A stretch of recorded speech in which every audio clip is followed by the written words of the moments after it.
મારું નામ હિરેન કદમ છે અને હિરેન કદમ આર્ટ ક્લાસીસ અને હોબી ક્લાસીસમાં આજે એક પ્રોગ્રામ કરવામાં આવ્યો છે જે નરેન્દ્ર મોદી સાહેબની બર્થડે છે તે નિમિત્તે અમે આ રંગોળી બનાવી છે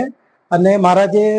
ક્લાસીસના સ્ટુડન્ટો છે એ લોકોએ મહેંદીના કોન વડે આખા મોદીજીના ચિત્રો બનાવ્યા છે અને પેન્સિલથી પણ બનાવ્યું છે અને કોલાજ વર્કથી કે જે પેપર કટિંગ કરીને બનાવે છે એક બહેને એવી રીતના પણ બનાવ્યું છે અને આવી રીતના અમારો એક નાનકડો પ્રયાસ છે કે જે મોદી સાહેબને ડેડિકેટ કરીએ છીએ એમના જન્મદિવસ નિમિત્તે.